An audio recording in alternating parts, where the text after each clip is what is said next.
নমস্কার, চলে এসো। এইখানে 2-3 বালতি জল দিও।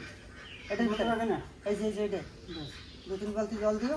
চারিদিকটা দেখো, আমি একটু বেরোবো, বেরোয় আমি চলে আসবো তাড়াতাড়ি। আমি মোটামুটি আমার আসতে ওই 2-2:30 বেজে যাবে। ঠিক আছে, চারিদিকে ওই যে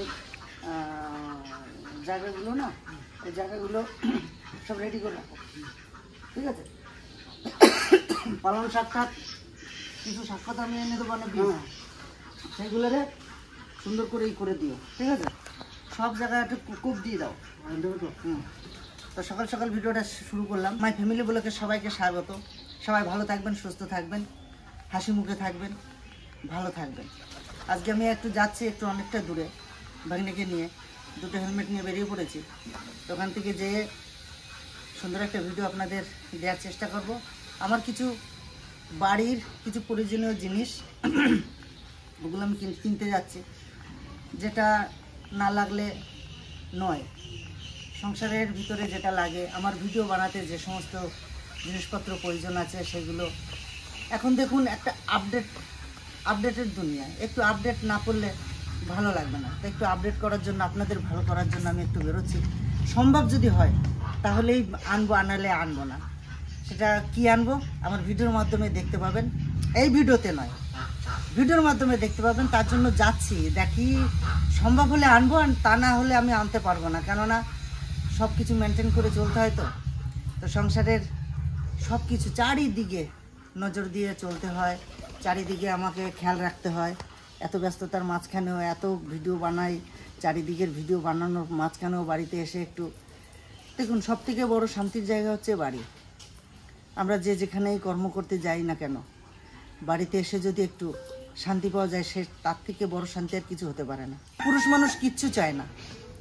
পুরুষ মানুষ কিন্তু নিজের জন্য খাটে না। পুরুষ মানুষ যদি ইচ্ছা করতো যে আমি একদিন কাজ করব, 10 দিন বসে খাবো, সেটা কিন্তু পারে। মায়ার সংসার, এই যে ফোন চলে আসছে, আমাকে এখনই বেরোতে হবে। তো চলুন, মায়ের সংসারে সবাই আবদ্ধ। তো সবাইকে বলবো যে বাড়িতে একটু শান্তি বজায় রাখবেন। মন ভালো থাকলে কাজকর্মে ভালো থাকে। তো চলুন আমরা একটু ঘুরে আসি। হ্যাঁ, যাবো, একটু দুর্গাপুর যাবো। হ্যাঁ হ্যাঁ, বলে যাবো না। 1 মিনিট। হ্যালো, আসলাম। যাই একটু ঘুরে আসি। বললাম না দুর্গাপুর যাবো। আসবো কখন? যেতে 1 ঘন্টা, আসতে 1 ঘন্টা, আর ওখানে 2 ঘন্টা, মোটামুটি 4 ঘন্টা লাগবে। 4 ঘন্টা লাগবে। এখন তো কটা বাজে? 8টা বাজে। 8টা, 9টা, 10টা, 12টার ভিতর চলে আসবে। ঠিক আছে, আসলাম। আমা আসলাম। ভালোভাবে যাবা। আসলাম, টাটা। গাড়ি ভালোভাবে যাবা। চলো।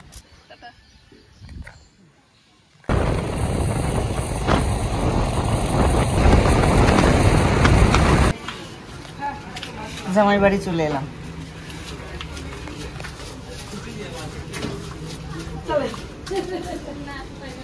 দিদি ভালো আছো? হ্যাঁ, একদম। কই? হ্যাঁ, আসো আসো আসো। কি? 1 মিনিট, আস্তে আস্তে আস্তে। এটা কি? এটা তো কমপ্লেন খেতে হয়।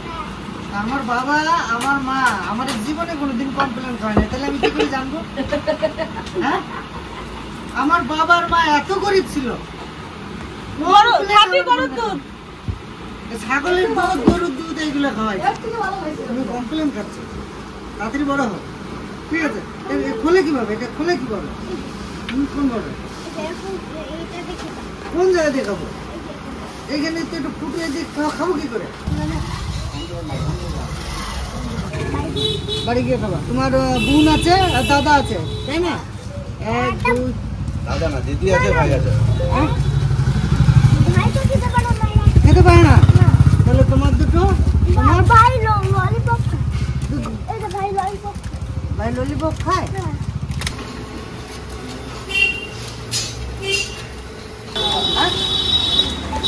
কোনটা?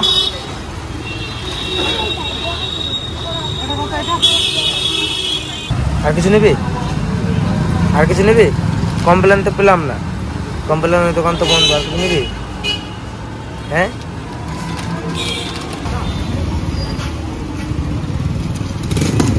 হচ্ছে ভৃঙ্গি কালীবাড়ি, আর এই ঠিক অপর সোজাই আমার নাতি বাড়ি। এগুলো এত তেল খাবার না বলে ডিম দিয়ে করে দিন। ডিম দিয়ে কই না, না রাজ তোমার পিনাট বাটার আছে যে আমি আমার সঙ্গে খাবে। ডিম সিদ্ধ করে দিই বলো কাকা, আমি এখন ডিম সিদ্ধ করতে যাচ্ছিলাম। এতটা দেরি হয়েছে, একটু সকাল সকাল বেরিয়েছিলাম তো, তাই এখানে আমরা জানি না, এখানে 11টার আগে খুলে না, খুলে কিন্তু দোকানের ভিতরে সেরকম কিছু হয় না। তা 15-20 মিনিট আগে চলে এলাম। তো চলুন ভিতরে যাই, দেখি কি কেনা যায়।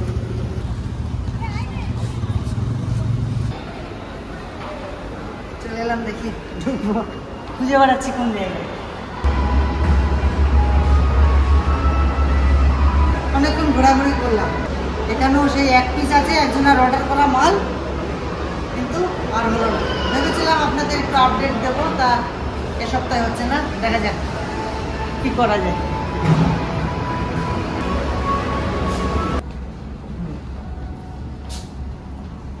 তো এত বড় শপিং মলে এসেছি, খালি হাতে ফিরে যাবো? তো ভাইনা বলছে, ভাই মামা আমাকে একটা গেঞ্জি কিনে দাও। তা এইটা পছন্দ করলো নাকি?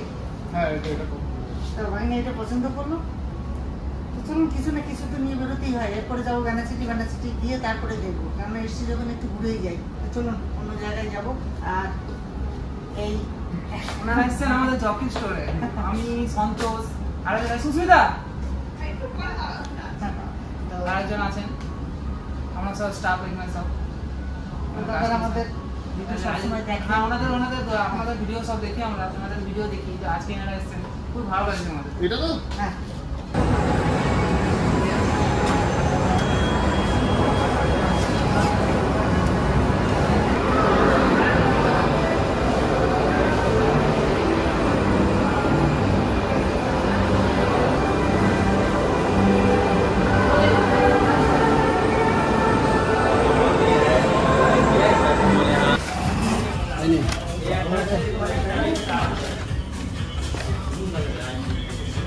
সাংঘাতিক লাগছে তো মামা, তোমার বয়স কমে গেল তো। এটা ভালো লাগছে। হ্যাঁ চলো এটা নিলাম। পাতলা জিমের জন্য না, জিমের জন্য না, জিমের জন্য না, এটা ভালো ভালো জায়গায় পড়ে যাবো।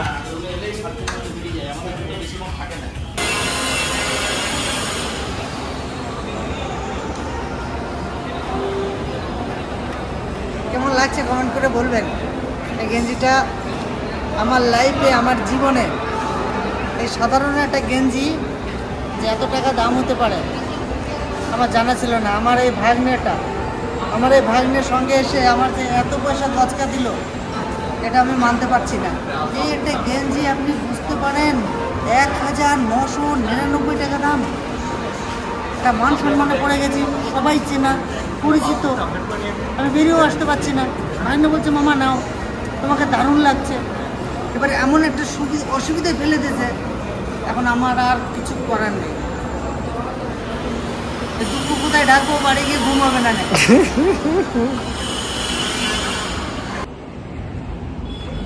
চলুন আসুন।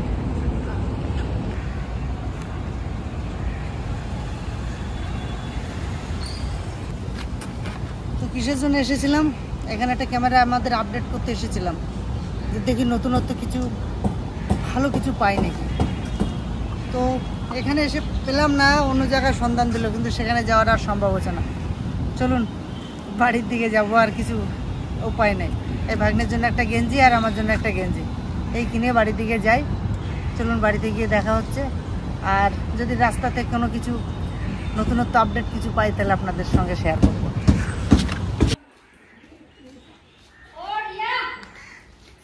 চলে এলাম, অনেক কষ্ট করলাম, গাড়িতে গেলাম, কিন্তু জার্নি হলো অনেক, যার জন্য গেলাম কিছুই হলো না।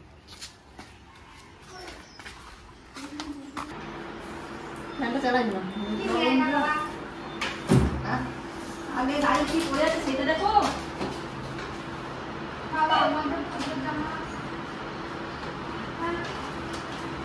এই যে তোদের জন্য এলে এলো তোমাদের দুজনের এইটা আর এই তিন চারজনের জন্য এইটা তোমার জন্য একটা খেলনা নিয়ে আসি ওকে এই দেখো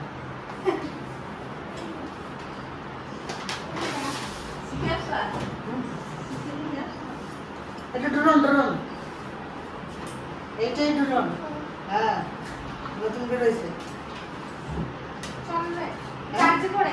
হ্যাঁ চার্জটা নিয়ে দেখাচ্ছি চার্জটা নিয়ে তাড়াতাড়ি যা উড়িয়ে দেখাবো ঠিক আছে ওখানে লাগা এটা ড্রোন আর অন্য কিছু হবে তিতলির খেলনা মনে হয়। না দাঁড়া হ্যাঁ তুমি আসো যাও। তোমার বোটা বেটা বড় মাস্টার। দেখি উঠিয়ে না যে দেখি দেখি কি হলো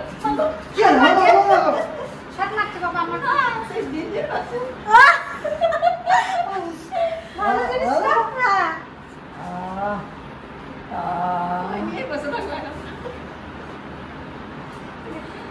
আশা কাকে তোমার ব্যাটারি নিয়ে আসতে হবে 3টে দেখি আমার হাতে দে আমি হাতে দিলে বলতে পারবো হেবি না চলো চারজনে গেলাম তো পাইনি এই একটা গেঞ্জি কিনেছি আমরা কি করিস আজকে জানো তোমার ভাগ্নে বলছে মামা চলো তুমি তো জিমে যাও তো তোমার একটা সুন্দর একটা জামা আর একটা কিনে দেবো নিয়েও ঢুকলো অন্য জায়গায় ঢুকে এই গেঞ্জিটা কিনেছে ঠিক আছে এই গেঞ্জিটা কিনেছে কত 690 টাকা এই গেঞ্জিটার দাম 690 টাকা আচ্ছা গেল সেইখানে আমারটা খুঁজলো হলো না বেরিয়ে এসে বলছি মামা এইটা ঢুকলাম ঢোকার পরে এই গেঞ্জিটা কিনে দিল আমার মনে কথা না ভাগ্নে দেবে না এবার যেখানে নিয়ে গেছে মুখছি না এই দুলাল এসছে খুব ভালো বসো এই আদর যত্ন অন্যরকম কিছু এবার এইটা এখানে বেশ হ্যাঙ্গারে রয়েছে আমি বললাম বেশ ভালোই লাগছে সাদা প্রথমে একটা নিচে শোনো ঘটনাটা প্রথমে একটা নিচে দাম দর সব হয়ে গেছে তারপরে আমরা ওইটা চয়েস করেছি প্রথমে এরকম একটা গেঞ্জি নিয়েছি এরকম একটা গেঞ্জি নিয়ে বেশ কাজকর্ম করতে ভালো না এটা তো এইখানে ঠিক আছে এরকম একটা গেঞ্জি সেইটার দাম বলছে 700 টাকা না 900 টাকা 900 টাকা এই গেঞ্জিটার দাম আমার তো ভিতরে কেমন লাগতেছে আমি তাহলে ওই গেঞ্জিটা নেবো না আমি একটা কম দামের গেঞ্জি নিই বললাম দাদা ওই গেঞ্জিটা হবে আমার বলছে হ্যাঁ হবে আমি এটা পারলো আমি বললাম এটা প্যাক করে দিই প্যাকটা করে দিলে প্যাক করে দিয়ে আমি বলছি আমি কত দেবো 1999 টাকা এইটা আমার ঠকাইছে মনে হচ্ছে না ঠকায় না এগুলো ব্র্যান্ডেড মাল ঠিক আছে এই ব্র্যান্ডের মাল আমি কেন আমরা কোনদিন এত দামের কিনি নাই না এটা ব্র্যান্ডেড মাল হ্যাঁ সেট এই একটা গেঞ্জির দাম এটা রিবকের অরিজিনাল গেঞ্জিটা পরে বলো গায়ের গেটআপ চেঞ্জ হয়ে গেছে না গেঞ্জিটা পরে মনে হচ্ছে না ইয়ং তুমি তো একটা ওই গেঞ্জির উপর পড়েছো ওই গেঞ্জিটা খুলে একবার গেঞ্জিটা পরো তাহলে বুঝতে পারবে পরো এখন ধুয়ে রেখে দিই এটা পরে আমি ওটা লাগছে ভেবেছিলাম সত্যি কথা বলছি এবারে